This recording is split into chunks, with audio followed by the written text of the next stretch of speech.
Hello, we are now live.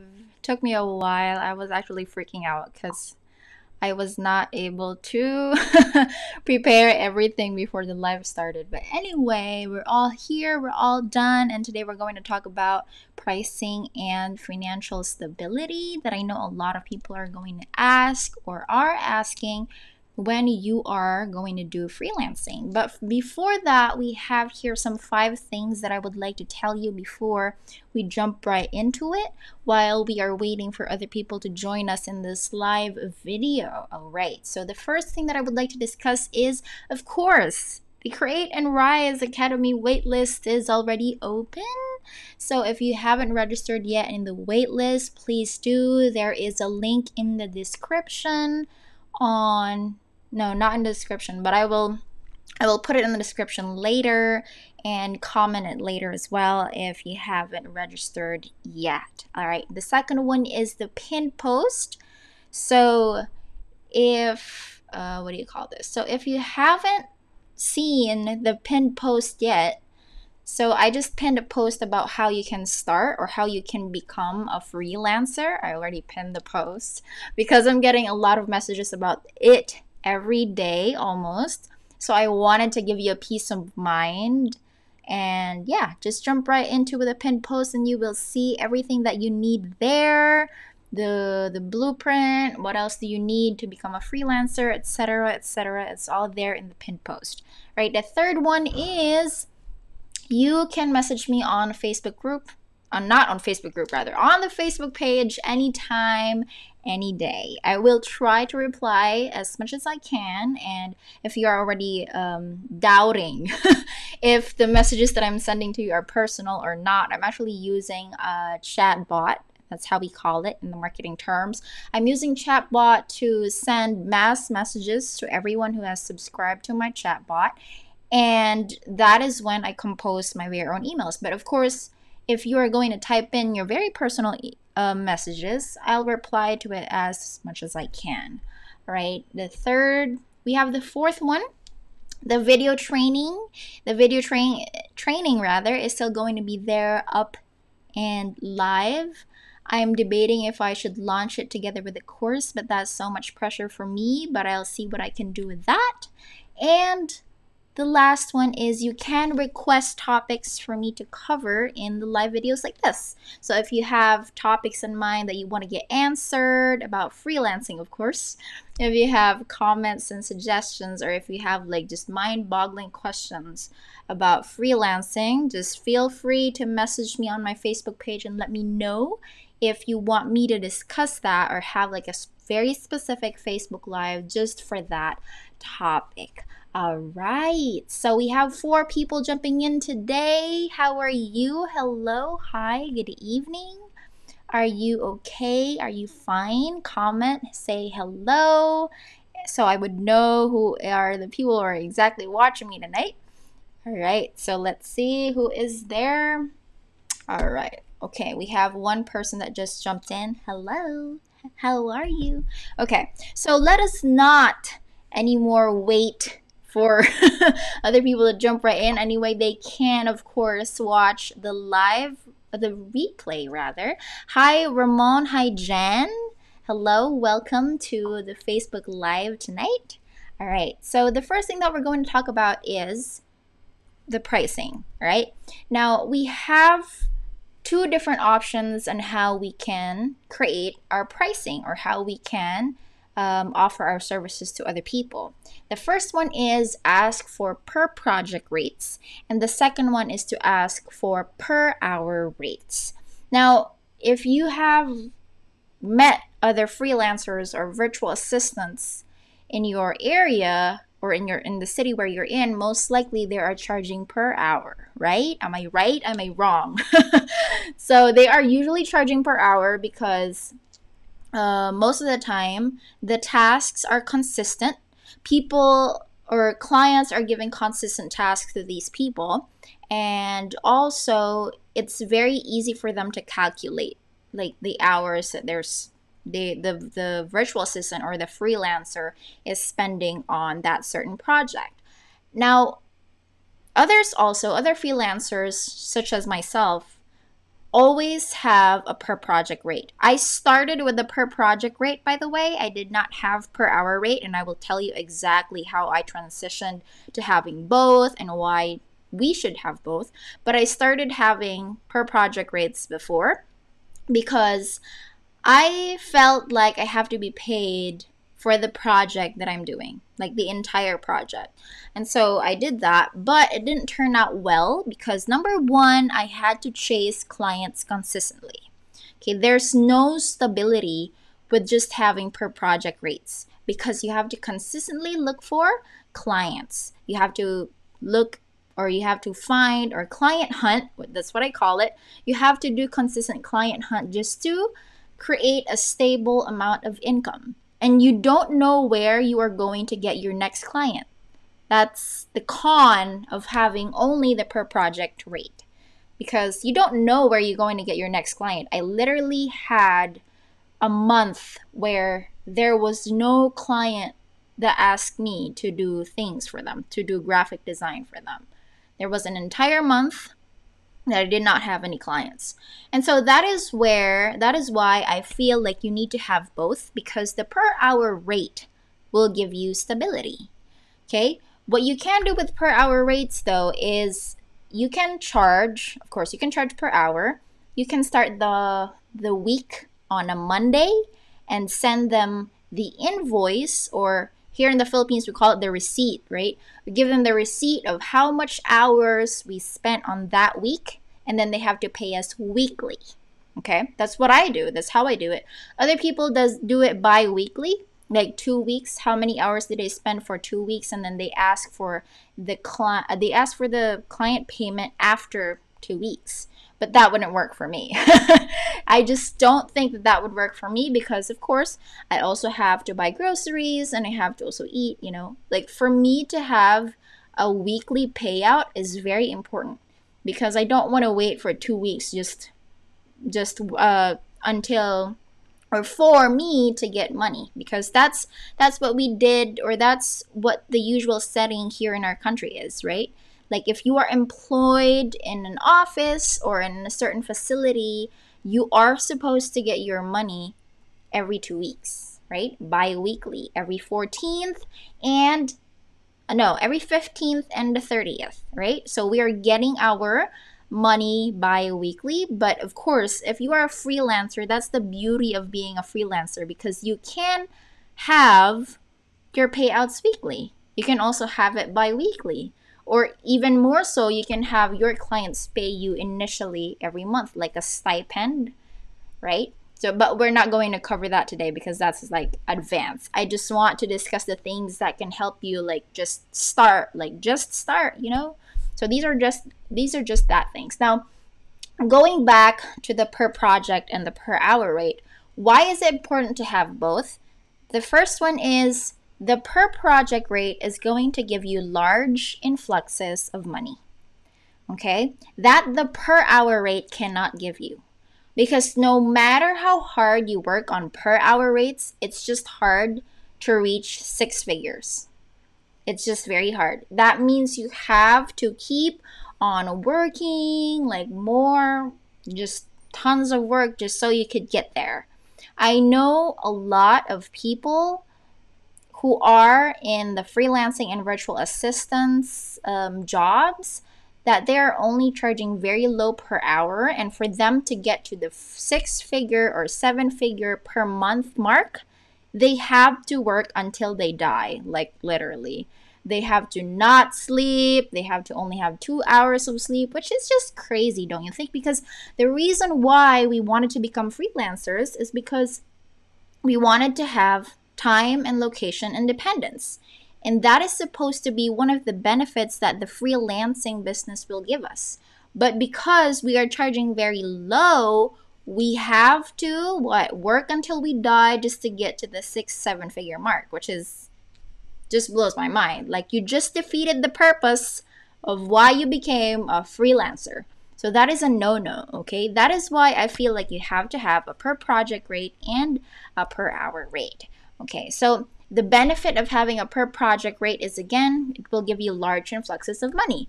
Now, the benefit of the per hour rate is, like what I said earlier, it will give you stability. If you have a client that is giving you consistent tasks every single week, or even every day sometimes, if you have a client, if you have found the right client that is willing to give you weekly payouts, willing to give you per hour, or willing to spend or pay you every hour that you spend on the project, then you're lucky, because then you can request for weekly payouts like Kappa and Regen lang, no? No, it's not like that. But anyway, why am I talking about that right now? Anyway, so yes, we're talking about how the you can have weekly payouts on the per hour rates. So that one. And then we also have the thing with per hour rates is, if you found a client that is giving you consistent tasks, that only means that you can work a certain hours within the week, and you know exactly how much you're going to earn. Like, there is a certainty of how much money you're going to make within the week. Unlike with per project rates, you don't know how much you will be earning this month. You also don't know how much you will be earning next month. So you can't really like go to Home Credit and loan something, because you're not sure how much you are going to earn every month. So the per hour rate is going to give you the stability that you need. So you would be able to identify how much are you going to get this week, next week, etc., etc. Okay? So it's always good to have both. Now, let's try sidetrack a little bit and tell you the story of why I started with the per project rate and how I transitioned to per hour. So my first few years in freelancing, I started with per project rates because I was doing book covers. So it just didn't seem right to charge per hour, because there are times that a book cover can only cost you 2 hours. And there are also book covers that needs intensive photo manipulation. So in graphic design, there are things that you have to like cut the head and paste it to a different body and like make it like a different person, change the hair color, change the eyes, whatever. So those things, if it requires intensive photo manipulation, then that's the only time that I can get a huge payout if I did charge per hour back in the day, because that is the only type of design work that takes longer, like 8 hours sometimes, or 10 hours. But even still, I wouldn't be able to have enough money to pay the bills. So that was why I charged per project, thinking that it would solve my entire problems. I really thought that charging per hour would give me the freedom that I need. But there are also times that there are just no client flow, like no steady client flow. Like, there are times when there are months that nobody is going to approach you, or even though you're going to do cold outreach, you're going to message people if they need your service, nobody's going to say yes. There are just that times. And those were also the times when I did not have food to eat, because I don't have extra money, I don't have savings, I don't have anything. So those were the times when I relied on per project rates. That was a huge mistake. So if you're going to start your freelancing journey, always have 2 different tiers of pricing: per project and per hour. Now, how did I transition to a per hour rate? There was one person that approached me and asked me if I can do videos. Now, she has like different number of videos, and the videos are on different lengths. So I cannot really distinguish the project scope, if it's going to take me too long, if it's going to take me like only a couple hours. So I did not have the details of the project as to how long it's going to take. So that's why I charged per hour. And that was the time when I realized that, dude, this is really nice. Like, you can actually have a person that's willing to pay you per hour, and you can, of course, request weekly payouts, because you have the freedom as a freelancer, or how Americans call it, contractors, to ask for weekly payouts. And that is, of course, if the client is okay with it, right? But that should be your main rule. You should ask for weekly payouts because you can't expect that every week you have money, right? Stability, right? So now, when are you going to charge per project or per hour? So you probably are asking, okay, I got it, Demi. I should charge per project or per hour, but how would I identify if that client should be charged per hour or per project? So I get that. We're going to answer that question. So firstly, if the client is not going to come back to you to ask for your services, not until 6 months from now or 1 year from now, then of course you would want to charge that person per project, because that person is not going to come back until like many months from now. Example, authors. If authors are your target market, there are a very few amount of authors that are prolific writers. Like they literally publish books every month. So there are very few amount of authors that are like that. So most likely, if an author comes to you, this is just an example, to come for a graphic design or ask for a graphic design service, and usually they are not prolific writers. Or you can also ask. You can always ask, like, how often do you publish books? And if they're saying like, oh, once a year, ding, all right, you're going to get per project rate. But if that person is going to say, oh, I publish a book every week, ding, per hour rate. Okay, so that's the simplest way to put it. If the person or the client will not come back until like next year or 6 months from now, then of course you offer them per project rate. So you would have a large influx of money, and yeah, you would have large influx of money. So the next person, for example, that came to you for your service is someone that's going to what? Give you consistent tasks like every week. For example, the people who can give you consistent tasks so far is ding ding ding ding entrepreneurs. Because entrepreneurs or business people always need like graphic design, videos, writing their blog posts, whatever your service is. I do not know, but depending on what your service is, usually entrepreneurs really hit the jackpot. Like they always need services that are like that, like every single week. So if the person is saying that, oh, I need someone who can consistently work with me to achieve this and this, to have this and this, then of course you can say that, okay, this is my hourly rate. Okay, so now you might think that having both per project and per hour rate is a double-edged sword, because sometimes client would know that, oh, you have a per hour rate, why didn't you offer me this one? Like, oh, you actually have a per project rate, why didn't you offer me the per hour? Because it depends on the client perspective. Now you might encounter this, and it's completely okay. You can explain to them exactly why you are charging them that. Okay, just be confident about it. No need to like take it personally or something. But as much as possible, you don't tell the prospect that you have two tiers of pricing, that you have per project or per hour rate, because you want to study the client when you are closing deals, whether you should offer them the hourly or the per project. Like, I don't tell my prospective client that, hey, I have two tiers, you can pay me per project or per hour.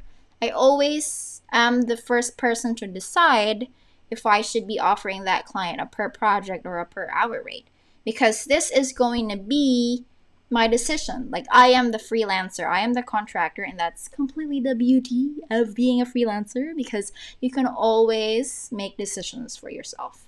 Like, you are the boss, girl. Chop chop. You can always do whatever you want. All right. So we have comments. Sidetrack a little bit. And Jeanette says, hello, Demi. This gives me confidence to take a leap in freelancing. Thank you for your advices. Big help. You're welcome. You're very welcome. Okay, so and Jeanette, if you want to take a leap in freelancing, then go ahead, just take action, and I'm pretty sure that you will be able to get there. Okay, so the next question is, I actually wrote some questions before I went here so I would know exactly what to talk about.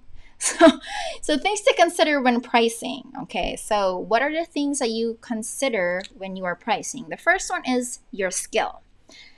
How highly in demand is your skill? Is it super in demand? Is it something that, oh, you just know how to do Microsoft Word, PowerPoint, and Excel? Because if your skill is something that is easily replaceable by someone else, like someone can just come right in and do it instead of you, then you cannot charge high. What are the examples of that? If you know how to type in, like data entry is not that much of a skill. A lot of people can do that. Microsoft Word, PowerPoint, Excel, those skills are pretty basic. Anyone, like a client, can just simply pull that and have, a different person doing that. So if your skills are low and not actually highly in demand, it's a little harder for you to charge high. Okay, I'm not saying you can't. You can, but it's a little harder to make the client say yes, because the client knows that he can just pull somebody out from the woods or somewhere in their area to do that thing for them. So the more in demand your skill is, the easier it is to charge high. What are the highly in demand skills? Web development, graphic design, video editing, website design, social media management, customer service. Even customer service can go into a low skill rate if depending on what they're trying to close, right? So that's that. So there are also a lot of things. What else? What else are highly in demand skills? Coding, PHP development. I don't even know what that is, but like the coding thing, the software programming, those things are very highly in demand, right? So if you're already thinking, wait, Demi, I don't have these highly in demand skills. Okay, hold up. If you are indeed serious in becoming a highly paid freelancer, then what can I tell you is to learn skills. It's not hard. I am a self-taught person. I did not go to school for graphic design, and now I know how to do graphic design, videos, website, integrate one software to another, basic coding. I learned that all by myself in a span of a year or two. So you have no excuse. You have to learn it, okay? So yeah, that's first thing that you want to consider in your pricing is your skill. Again, a low skill rate is something that's easily replaceable, and if your skill is highly in demand, then it's very easy for you to close deals and it's very easy for you to charge high. Right? Second one is your results. Okay, so this is the reason why in the Rise Pyramid video, live video last week, I asked you to work for your friends or for strangers for free, because you want to gather what? Testimonials and results. Okay, now the second thing that you have to consider in pricing is your results, because without the results, you cannot show anything to the client that you can actually do the job. Okay, so say for example, you are a graphic designer. Our example is going to be graphic design all throughout because that is my job. I do not know how to create examples in a different profession because this is what I'm experienced with. All right, so for example, you work for free as a graphic designer or as a social media manager for people, for strangers. Now, how can you get results? Now, what you can show to your clients is, of course, your creative work portfolio. If you're a writer, graphic designer, video, website, show it to them. That's part of your result. Second one is your testimonials. What are other people talking about you? How are other people talking about you and your service? Is it good? Is it legit? Is it bad? Are you a scammer? Are you, stuff like that? So you have to have testimonials and sample of your works. If you are also a logical person doing something in the math side of things, like you are a bookkeeper or whatever, if you're like me who is a branding strategist, I need to have the numbers, like how many people have bought the product, etc., etc. I need those. So those are my type of results. So now you have to think, what are the results that you can get from the service that you want to offer? Okay? And if you have that, then it's of course easier to charge high. The third one is your target market. Okay, so there are people who will not be able to afford you.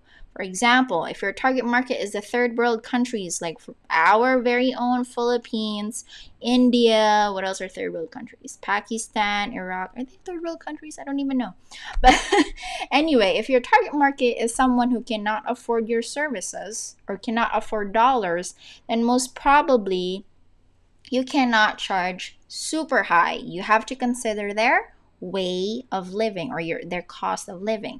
Another example, if your target market is has an income bracket of $1,000 to $2,000 only per month, then you cannot charge super high because that's like they cannot afford you, right? But if your target market is going to be the millionaires and the billionaires of this industry, this field, then of course you can charge high, right? Also considering, again, your skill and your results, right? So again, 3 things that you have to consider when pricing. Number 1 is your skill, if it's replaceable or highly in demand. Second one is your results, your creative work portfolio, and your testimonial. And the third one is your target market. Where are they living? How much are they getting per month, or how much they are earning per month, and so on and so forth. All right, so let's proceed to the third question that I wrote. So if you also have questions and clarifications, of course, you can comment and I will see it, and we are going to discuss that. All right, so our next question is, why charge high? We're going to need a calculator on this one because my math is not really good. So, ding, ding, ding, ding. All right. So, for example, you are a freelancer that's only charging $5 per hour. Let's go to the per hour rates first, okay? So, what if you are a freelancer that only charges $5? Let's lower it a little bit, $3 per hour, because your skill is not that high and it's easily replaceable. Like you have data entry, you can do Microsoft Microsoft PowerPoint, Excel, and Word. All right, now you have $3 per hour. Say you worked 15 hours this week, right? So let me pull out my very own calculator on this computer so you would see it from the screen. All right. Okay. Now I have my notes here. Okay, so let's see. Say you are charging $3 per hour and you only worked 15 hours this week. So $45 per week. All right. Now, right now, the dollar is 52 pesos. So we're going to multiply that with 52. That's only 2,300 pesos per week. Times, let's say you work consistently 15 hours per week for the entire month. So that is times 4. So now you have 9,360. Now, you have to think about it this way. Is 9,360 worthwhile for the bills that you're going to pay and for the amount of work that you have spent? Is it a yes or a no? If it's a no, then think about the skill that you have. Is it easily replaceable? Is it just PowerPoint, Excel, and Word? If it's a yes, then learn a highly in-demand skill so you can charge more. That easy. Right. Now, say for example, you're already done with PowerPoint presentations, Excel, and whatever, those very low low rate skills, and now you know how to do social media management, which is, by the way, one of the courses that I'll be teaching inside Create and Rise Academy. So if you did not sign up for the waitlist yet, go do it now, Charla. Don't leave yet. We're going to explain it still. All right, so for example, you are a social media manager charging $20 per hour, right? And in this week, you worked the same amount of hours as you did back in a couple months when you were still a data entry person, right? So you worked 15 hours a week. All right. So let's see how much that is. That is $300, by the way. And then we multiply it by 52, which is 52 pesos is equal to $1. So that is what? 15,600, yo. So if you only worked for 1 week at the rate of $20 per hour, you already exceeded your monthly income when you were still a low skill rate person. So imagine if you worked 15 times 4, what is that? Like 4 times 1, 4, 5, 6, 60 hours every month. You are only earning 99,300, and now you only work 15 hours just this week and you already have 15K. Now let's say you're going to consistently work for 4 weeks on 15 hours per week. So that is times 4. Kapam, girl! You have 62,400 pesos now every month. Just by what? Increasing your rates. And again, things that you have to consider when you are pricing is your skill, your results, and your target market. So if you know how to exactly monitor your pricing, your skill, your results, and your target market, if you got that thing right, then for sure you will be able to charge high. Okay? So this is what I'm telling you. If you are confident enough with the skills that you have and you actually have results, it's very easy to charge high. It's all in here. People are telling you like, oh, you cannot charge more than $10 per hour because you are a Filipino. But then you have a skill that is highly in demand. For example, you know how to edit videos, you know how to do website, you know how to do social media management. Then it'll be easier for you to charge high because that is highly in demand, and your target market is, for example, the American entrepreneurs. They have consistent influx of money. They can pay you in dollars, and your price wouldn't be a problem for them because that is still cheap for them, right?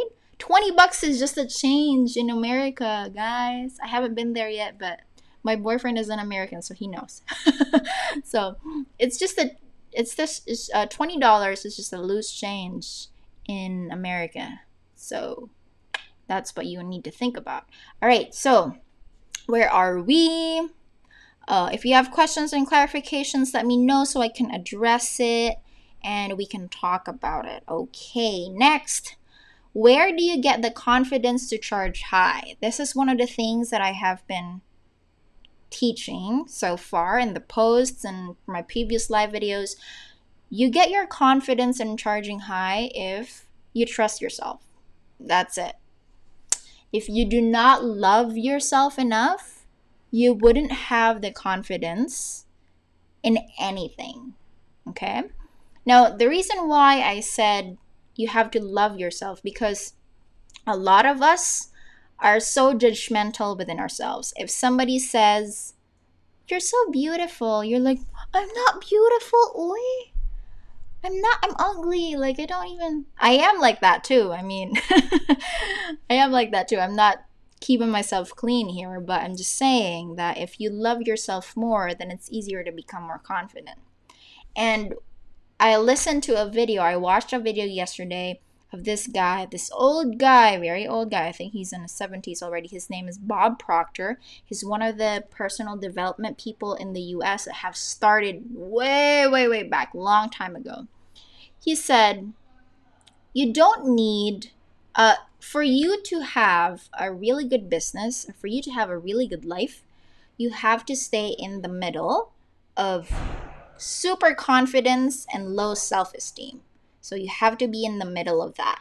So you either have, there's some Korean guys passing the corridor and they are really noisy when they pass, so just leave them be. Anyway, so going back to that, you have to be in the middle of low self-esteem and super confidence.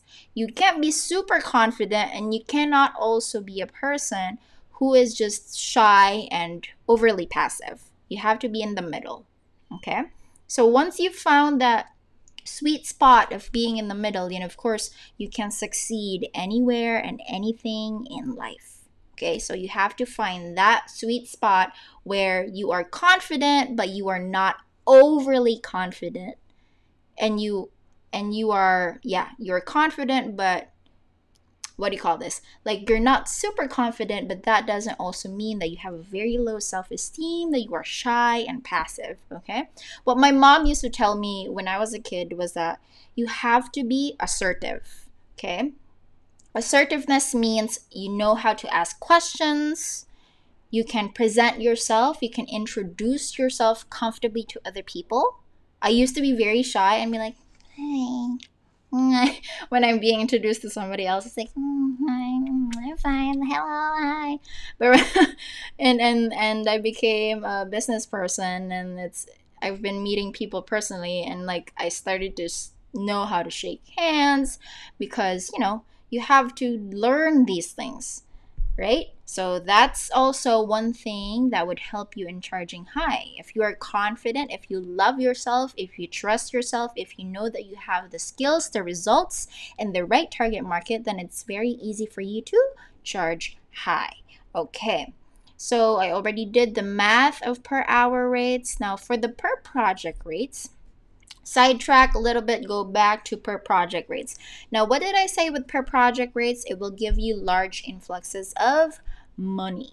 All right, so now the thing with per project rates is you rarely get them because there are people, not rare, but it's easier to close deals on per hour than it is on per project rates, as for me, because per project rates require a large influx of money from the client as well. So for example, we're going to talk about websites. A website client can usually go from, the cheapest is $500, which is 25,000 pesos, and it can go as far and beyond to 100,000 pesos, which is $2,000. So it can go from there. It can even go higher. Some people, some freelancers, even people in India, dude, they're charging $5,000. That is how much? Let me calculate that. I'm so bad at math, guys. Like, if you're going to ask me numbers, just don't. Not me. So $5,000 times 52 equals 260,000 pesos. So even Indians charge that much. Crazy. So there is no reason for you not to do it. You're better at English, for sure. You don't speak like, hello, how can I close a deal for you? What can I do for you, ma'am, sir? Is this something that you need right away? So you don't talk like that in English, right? So I'm pretty sure you can do that as well. So we're talking about per project rates on websites. Now, if you're going to do that, for example, of course, it's harder to close because the client needs larger influx of money. What can you do to close them? For example, you charged a website design for $1,000. That is $50K, just one project. This website design usually takes me 8 to 10 hours to design. And my go-to hourly rate is $100 per hour if it's a per project rate. So $100 times 10, that is already $1,000, right? Now, what am I talking about here? So, for example, the client did not say he's going to purchase the service from you because you're too expensive for that person. So the client is saying like, oh, it's okay, I cannot, that's not really what I want to spend right now for a website, etc., etc. How can you create a final nudge and a final try and taking your last final chances to make the client say yes? Two options. Option number one, you can add more offers to the package. So for example, you agreed to create a website for that client and the client says, no, I cannot afford that. Throw in bonuses, throw in free offers. What else can you do for that client that that client might need? For example, a logo, a branding guideline or branding information or branding book where there's like the colors that you're going to use for their entire company brand, the fonts that they're going to use for the entire company brand, so on and so forth. You can throw that in for free. Anyway, that wouldn't cost you like 3 hours to make. That's very easy to do. You can throw in that bunch of offers. Don't lower your rates. The usual go-to thing here in the Philippines, in our beloved country, ladies and gentlemen, when we cannot afford something, we haggle the rate, right? That is also something that other people outside the Philippines do. So if they cannot afford you, they will haggle your rate. And if, for example, you are so desperate to get that $1,000 or that 50K, usually you would just lower your rate to make them say yes. But why not throw in more offers and keep still with the price? Same thing.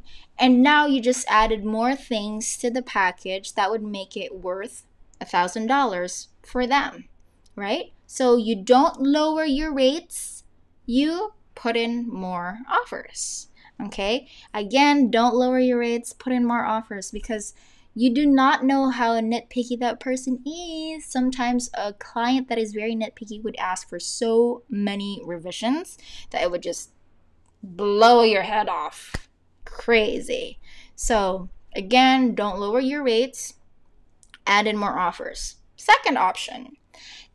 For example, you already are fixated with the package. This is it. This is just how much it's going to cost. I cannot add in more offers because, for example, this is just the skill that you know. Now, what you can do as a second option is offer payment plans. Okay? So that is what you can do when you cannot afford something. You offer payment plans to the client. Now, how are you going to do this? For example, the price of the package, the website design is $1,000. You want to spread it out on a 3-month payment plan. Of course, $1,000 divided by 3 is 333 ... That's up to you. And you ask them to pay that every month. There's even a way in PayPal where you can auto bill them, right? So you auto bill the client every month so you don't need to like look stupid and look salesy of asking that amount every month. Just go crazy, yeah. So you can, of course, add auto billing. Okay, so you can do that in PayPal. There are YouTube tutorials for that. You can figure that out yourself. You're old enough. All right.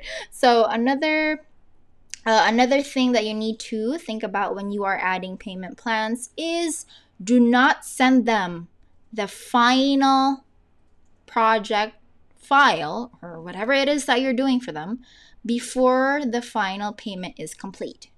So of course you're going to let them know that, okay, I can offer you a payment plan. We can spread it out for 3 months. This is how much you're going to pay me every month, but I cannot send you the final file until you are going to send in or complete the payment. Okay, so those are the things that you can do on a per project rate when they cannot afford you. The first one is you can offer or you can add in more offers. Do not lower your rates. Okay, just add in a bunch of offers, like whatever it is that you can do for them aside from the package that you already carved out. Just put in a bunch of offers like logo, video, whatever. Just throw it in them as a free offer. And they would love it. Like they would just say, oh, okay, it makes worth $1,000 now. Yeah, I'm going to need these things too anyway. So let's do it. Let's do the $1,000. They might say yes. Okay. I'm not saying that would guarantee that they're going to say yes because some people are still very cheap. They're still thinking about money and whatever when money is just flowing around us. So you cannot really control that, but at least you can try your best to, of course, add in a bunch of offers or offer them a payment plan. Okay, now yep, that is my last question for me that I took notes with. We still have 15 minutes to answer your questions. If you have questions, drop them in the comment section and we are going to discuss them. Okay, so Isuri says revisions for life is a pain and they ask goodness. Yeah, so sorry. The things that you can do so you don't have a ton of revisions is set a date. That's all you can do. Just set a reasonable date so they don't abuse you, because people are like that sometimes.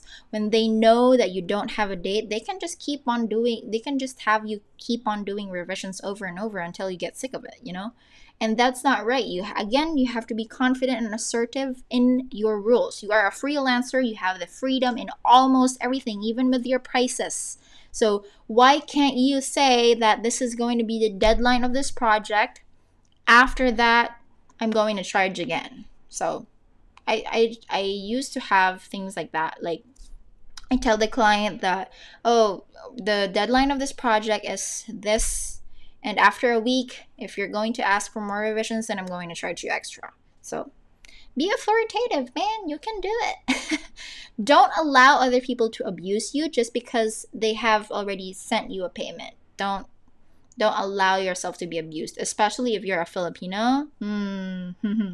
Some clients are like that when they know that you're a Filipino and you're working for their money, blah blah blah, so on and so forth. How do you want to phrase that or whatever? They usually abuse you because they've already put down a payment, and you have to be firm and assertive. Make sure that you still look professional, though. You can't just get angry with your clients, which we're going to talk about in the last live video topic of the month, by the way, which is called Clients from Hell. We're going to have a cup of tea in that one. There are so many people that are like that, and we need to discuss them because you cannot avoid those people, rather. All right, so questions and clarifications. Let me know if you have anything there, and I will, of course, answer your questions. Okay?